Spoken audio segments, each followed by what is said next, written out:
Hello, my woo-woo friends. I am Mary, the OG woo-woo therapist, and I want to welcome you back to this week's episode, recorded in my functional but versatile home office that is one block from the interstate where traffic noise is a real thing and can be disruptive. So I apologize in advance for any noise disruptions from the traffic and also anything that my little dog may decide to bark at the front of the house.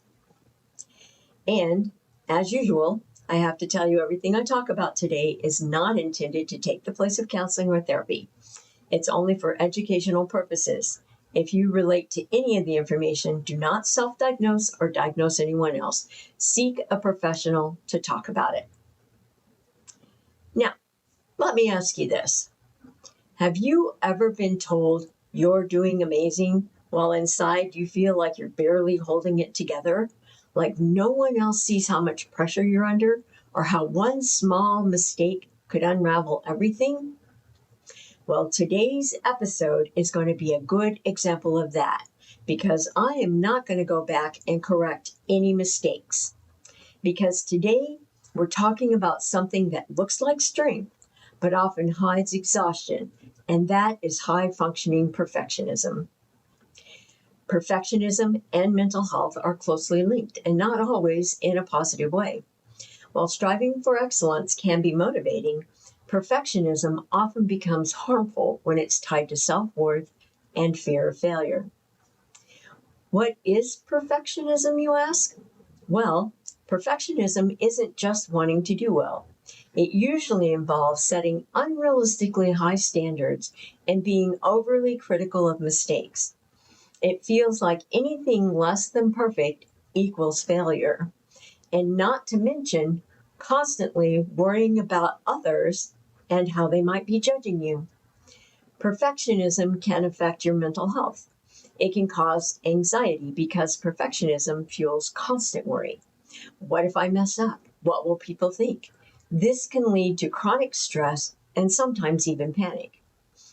It can also cause depression.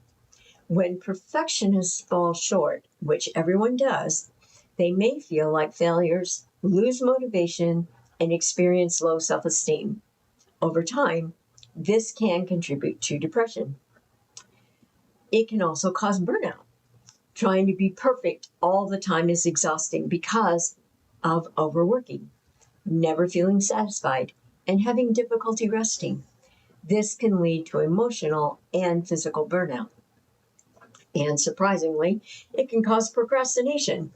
Ironically, perfectionism often causes delay out of fear of not doing something perfectly, ending up in avoiding it altogether. If I can't do it right, I won't do it. It can cause low self-worth. Self-esteem becomes tied to performance in that I am only good if I succeed. Mistakes feel like personal flaws, not normal learning. There are several types of perfectionism. Self-oriented, where you expect perfection from yourself. Socially prescribed, where you believe that others expect perfection from you. And other-oriented, where you expect perfection from others. There is healthy and unhealthy perfectionism. Healthy perfectionism, or striving for excellence, is seen as healthy striving, which is motivated by growth, accepts mistakes, has flexible standards, and allows for self-compassion. Unhealthy perfectionism is motivated by fear, fears making mistakes, has rigid standards, and is loaded with self-criticism. Here are some ways, very basically, to manage perfectionism. You can practice good enough, where the aim is for progress, not perfection. Ask yourself, is this enough to move forward? Reframe mistakes. Instead of failure, think to yourself, what can I learn from this? Set realistic standards. Break big goals into achievable steps. Challenge all or nothing thinking. Replace it with it has to be perfect, or replace it has to be perfect with it can be imperfect and still be valuable. Because in reality, good enough is enough. Build self-compassion. Treat yourself like you would a friend. Be kind, patient, and forgiving with yourself. Limit comparison. Comparing yourself to others often fuels perfectionism, and so does comparison by someone else to someone else. So let's say if mom or dad compared you to brother or sister, why can't you be like them? That will fuel perfectionism. If perfectionism is causing anxiety, depression, or burnout, affecting work, school, or relationships, then talking to a therapist, one who uses CBT techniques, can be especially really helpful. Perfectionism might look like a strength, but when it's driven by fear and self-criticism, it can seriously impact mental health. The goal isn't to stop caring, it's to care in a healthier, more flexible way. Now, let's talk about how trauma can make perfectionism more than just being perfect. Emotional, verbal, and physical abuse can create the need to be perfect. So let's take a look at how perfectionism develops in CPTSD. 1. Believing, if I'm perfect, I'll be safe. In unsafe or unpredictable environments, mistakes may have led to punishment, rejection, or withdrawal of love. You learn to minimize risk by being flawless. Perfectionism becomes a way to avoid criticism, prevent conflict, and stay accepted. And sometimes the effort is to not draw attention to yourself. 2. The development of a harsh, internalized critic. Many people with CPTSD develop a harsh inner voice that can mock or say harshly, "You should have done better," or "You're not good enough." This often mirrors past caregivers or authority figures where they have belittled and emotionally and verbally abused children. Being perfect helped to feel in control in chaos, which is number 3. When life felt out of control, perfectionism created a sense of order. If everything is right, I can relax, even though relaxation rarely comes.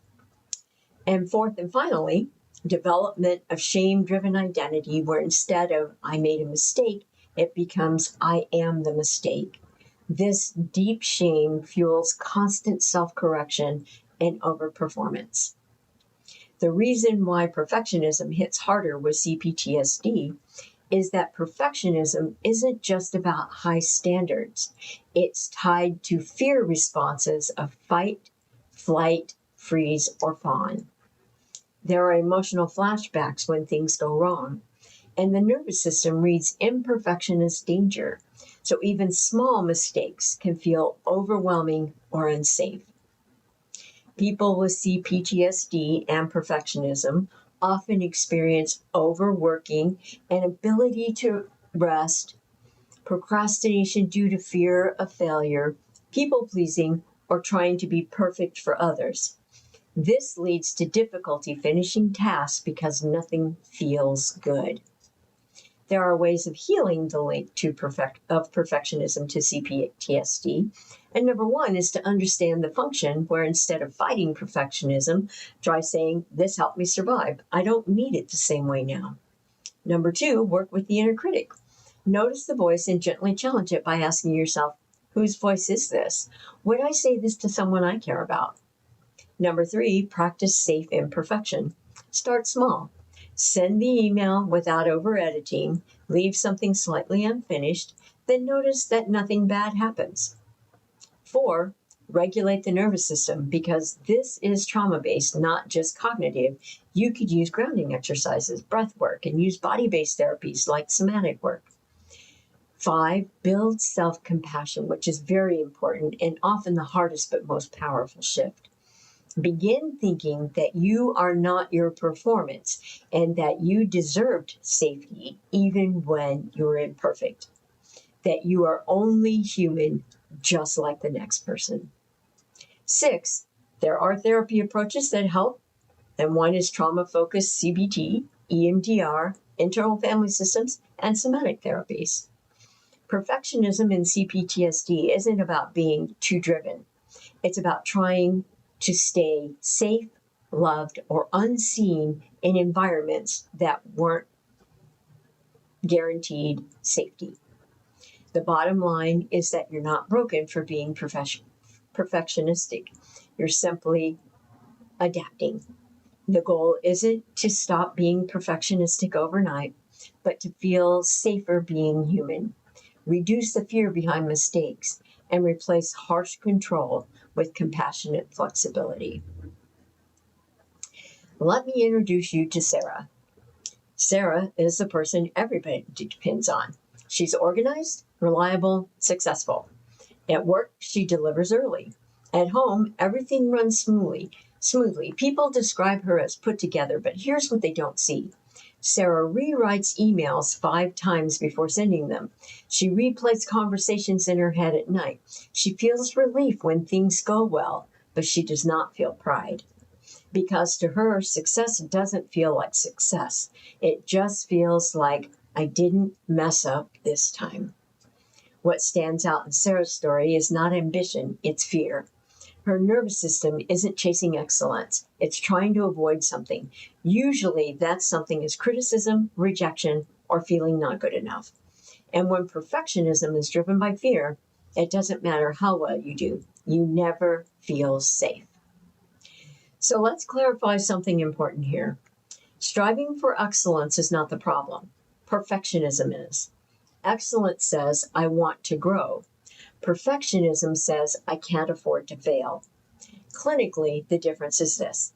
Excellence allows mistakes and opportunity to grow. Perfectionism treats mistakes as threats. So if you've been calling yourself driven, it might be worth asking, is this growth or is it protection? Here are some signs you might be in perfectionism, not excellence. Like Sarah, you overthink small decisions. You struggle to finish things. You feel relief, not satisfaction. You avoid starting when it matters, and or you tie your worth to your performance. One of the biggest indicators is this. Do you feel safe when you're not performing? If the answer is no, that's not ambition. That is survival. For many people, this doesn't come out of nowhere. It often connects to early environments where mistakes had consequences, approval was conditional, or emotional safety was unpredictable. When we see patterns like Sarah's, we often explore whether there are elements of CPTSD involved, because perfectionism is often a learned response to chronic stress. So, what can we do without losing our drive? The first tool is thinking in terms of good enough. Try this. Before starting a task, define what good enough looks like. If you don't define it, perfectionism will keep moving the goalpost. Next, pause the critic. When you hear this isn't good enough, try saying, it's good enough for this moment. Okay, so take a breath. Let's take a moment to try this. Think about something you've been hard on yourself about. What were you afraid would happen if it wasn't perfect? Whose standards were you trying to meet? Were they realistic or inherited? This is where awareness begins, not judgment, but just noticing. You don't have to stop caring. You don't have to lower your standards, but you do deserve to feel safe, even when you're not perfect. And today's episode so far has been a good example of me working on feeling safe, even though I haven't been perfect. Perfectionism can be a trauma response. What if perfectionism isn't who you are, but what you learned to survive? So now let's talk about David. For David, mistakes meant yelling or silence that lasted for days.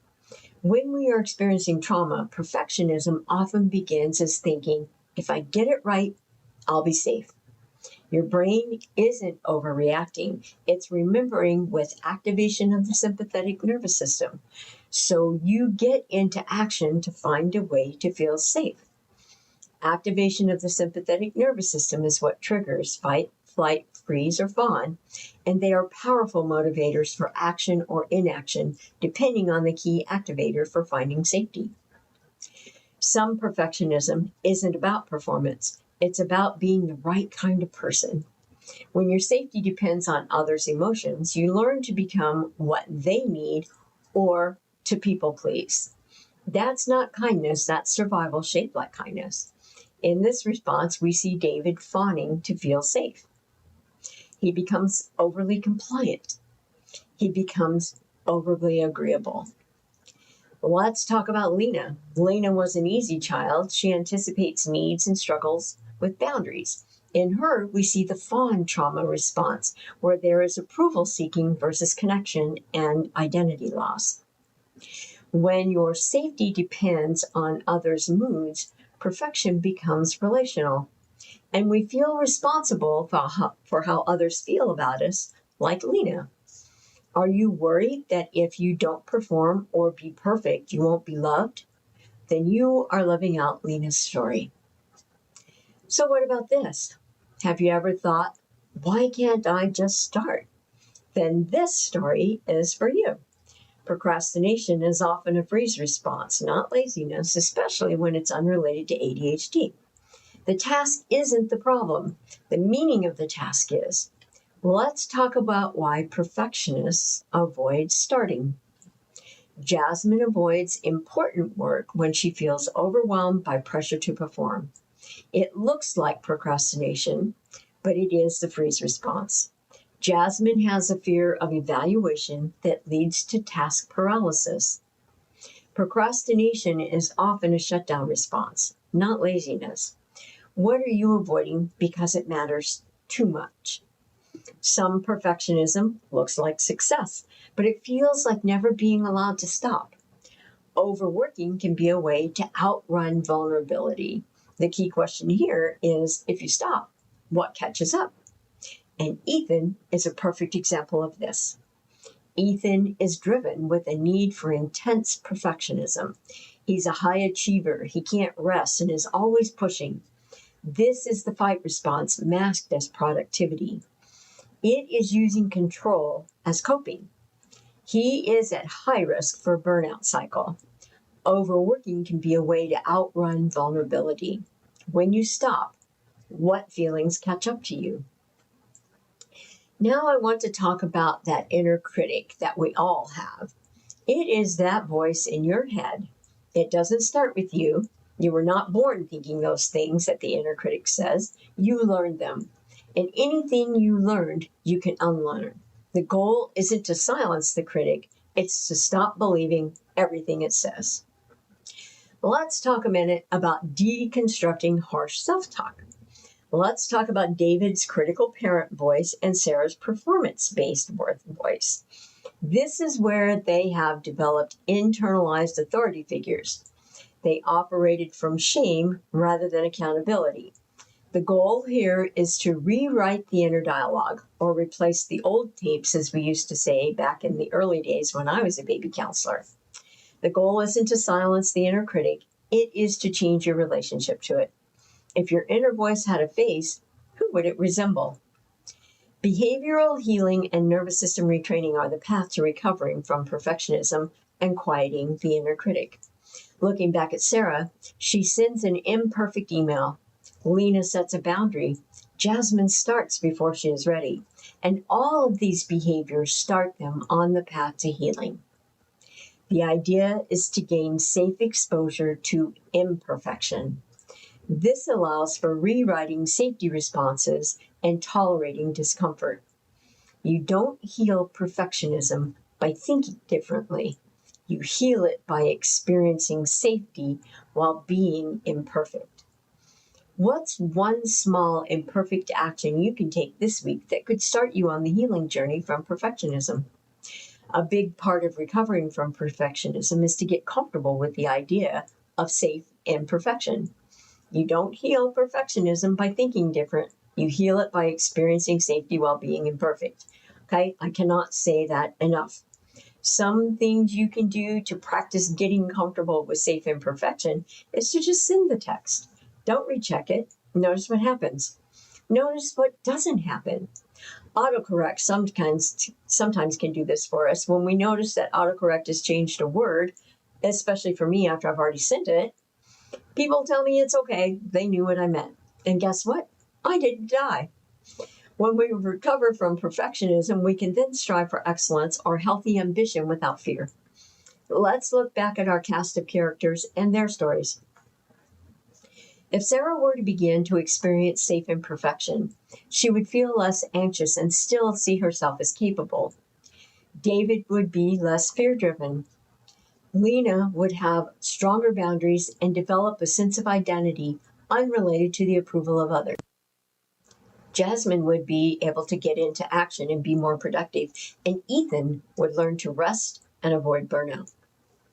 When we get okay with safe imperfection, we develop self-worth and are not dependent on approval for our performance. We achieve sustainable success, and there would be an identity shift. Excellence rooted in safety feels completely different than excellence rooted in fear. Who are you without the pressure to prove yourself? What if excellence didn't require suffering? You're not here to prove your worth. You're here to live it. So let's talk about how to actually build a sense of safety while being imperfect. Learning to feel safe when you're imperfect isn't about convincing yourself logically. It's about retaining or retraining your nervous system to stop treating mistakes like danger. If perfectionism is tied to fear, and especially if it connects to trauma or CPTSD disorder, then your reactions make sense. The goal is not to eliminate imperfection. It's to experience that you're still okay when it happens. Why does imperfection feel unsafe? With trauma, your brain learned that mistakes equal criticism, rejection, or shame, and being not good enough equals loss of safety or connection. So now, even small things like sending an email or making a typo can trigger anxiety, overthinking, and avoidance. This is your nervous system trying to protect you, not sabotage you.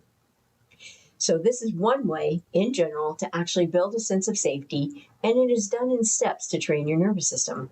So this is just one suggested way. For a way that is more personalized, please see a therapist who can help you discover your best avenue to begin to feel safe with imperfection. So for this very general way, let's start with one. Start with tiny self-imperfections. Don't jump into big risks.